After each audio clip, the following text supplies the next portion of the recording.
Hello guys, and welcome back to a brand new match review here on the channel. My name is James, and today we're going to go ahead and sit down and talk to you guys about Reading's exhilarating second round FA Cup game against Harborough Town. That's right, the Royals came up against non-league opposition at the Select Car Leasing Stadium today in what is arguably Harborough Town's biggest game in the history of their football club. And I've got to say, Harborough came out and definitely can be proud of their performance. Reading, on the other hand, it took a little while, but eventually we did get the job done. I got to say, on the day, Harborough's fans were fantastic as well. The Harborough players took every single advantage of every single opportunity they had at a sniff of goal. Now, in terms of Reading's starting 11 for this fixture, the team that we ended up playing went as followed. David Button was the man between the sticks, as we saw Ashgar Ahmed, Louis Holtzman, Abraham Kanu and Andre Garcia across the back four. We then saw Ben Elliott, Lewis Wing and Mamadi Camara play in the midfield three, before Basil Tuma and Adrian Akande were on the wings, and finally Jaden Wareham was the sole striker. I got to say, in terms of individual performances today, I didn't think Jaden Wareham had a very good game. Really did have a massive opportunity to score in the second half, but failed to convert. Again, I thought some of the other players, and in particular a lot of the youth players, did show that they do need development. It showed to me that they need a non-league loan. It showed that maybe they've been thrown into the fire straight away here at Reading, and a bit of physicality from a team is a little bit difficult sometimes for these players. Yes, they are all young, and yes, this was Harborough's biggest game, and obviously a lot of their players stepped up to the challenge, but I thought Reading in the end just about got the job done, but made it as difficult as possible. And I think some of the individual players today could have potentially had blood on their hands. In particular, substitute Harley Dean could have really had blood on his hands. Now, in terms of the game, Harborough Town actually got the first goal of the fixture. It came from a corner when Freddie Robinson put the ball in the back of the net in the 18th minute.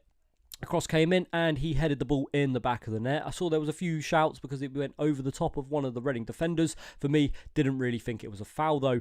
And yeah, look, the fans went absolutely mental, and justified as well.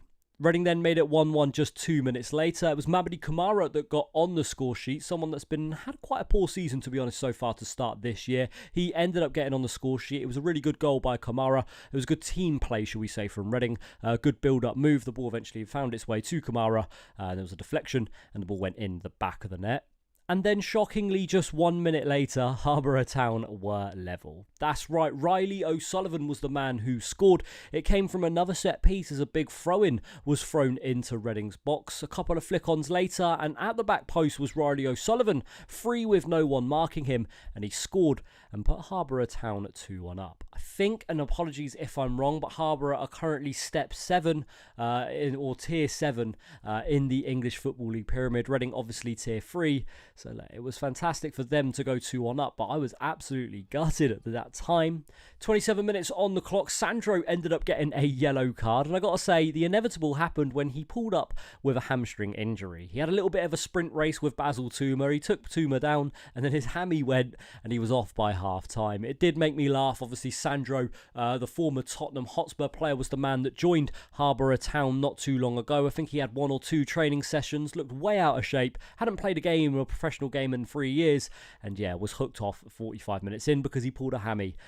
It wasn't a big surprise. But Harborough actually went into the half-time break 2-1 up, and arguably did not deserve it. Reading had a lot of the ball, had a lot of possession, but couldn't create chances. There was a lot of good saves made today by Harborough Town's goalkeeper.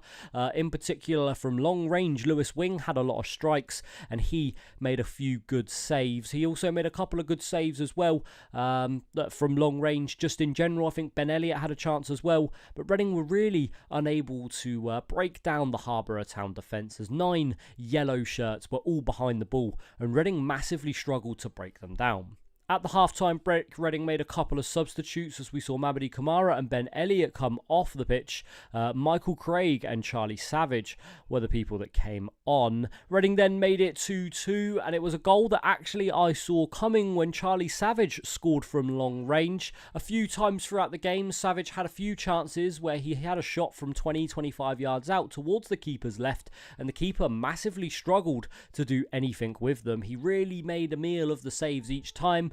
And anyway, in the 59th minute, Charlie Savage took a strike from about 25 yards out, and towards the goalkeeper's right and our left, it went in the back of the net. The goalkeeper struggled to dive, and Charlie Savage was able to put the ball in the back of the net and put Reading level at 2-2. And then just 5 minutes later, Reading made it 3-2. Adrian Akande was the man who got the goal. It came from some really sloppy defending from Harborough Town. I'm not really sure what happened. The ball bounced around quite a bit and they failed to clear after Reading put a dangerous ball in the box. Adrian Akande was there though and sniffed out the opportunity to score his first professional goal for Reading. And yeah, ended up putting Reading 3-2 up. Then it all started to go downhill. In the 75th minute, Reading centre-back Abraham Kanu ended up getting booked for a second time. Now, the first one I didn't think was a booking. I thought it was a foul, not a booking. And the second one looked like it was a 50-50. The Harborough Town bench have all jumped up, running, making sure that it needs to be a foul. And the referee's pulled out his second yellow card. And Abraham Kanu has been sent off. I actually thought the referee had a really, really poor game, and this was shown as well with the third goal as a direct impact from a poor refereeing decision. The ref gave a lot of decisions to Harborough Town's way. A lot of the time he was just blowing up. Anytime there was a 50-50, anytime there was a bit of shoulder-to-shoulder contact and a Harborough man went down, the referee was buying it. Yes, they were playing for set pieces, as yes, that obviously is the route that they were going to find victory, but I thought the ref kind of got played for a fool in this fixture. Anyway, the 86th minute saw heartbreak for Reading fans, and it saw jubilation for the 3,300 Harborough fans behind the goal as Kai Tong ended up scoring to make it 3-3. Once again from another set piece, a corner came in, which should have been a throw-in, but the referee decided to give a corner. And eventually another goalmouth scramble saw Kai Tong put the ball in the back of the net and put Harborough level and forced the game to go to extra time. Luckily for Reading in extra time, we ended up closing the game off very early on. The 93rd and 96th minute, Wolves loanee Chem Campbell ended up scoring 2 goals, and after that it sort of kind of died down. There was no chances for Harborough after that, and Reading didn't make any massive chances either. Chem Campbell got on the score sheet. His first goal was a really powerful low strike. The goalkeeper could have got a hand to it but went through him, and the second one as well was a good little janky run by Campbell, and then he ended up slotting it in again for his second of the day. Reading though are in the hat now for the third round of the FA Cup. Like I said, Harborough Town can be proud of their performance and they can hold their heads high as their 3,300 fans clapped them all off the pitch. It was a brilliant moment for Harborough as well, obviously to equalise to make it 3-3. The whole bench spilled out straight over to the away end.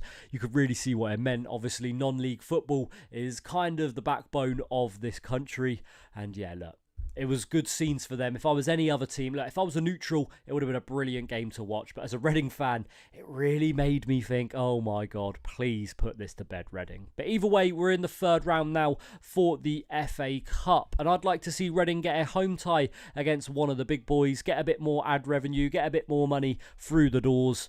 And yeah, hopefully get some more money in. And yeah, like with any luck, maybe pull off a cup set.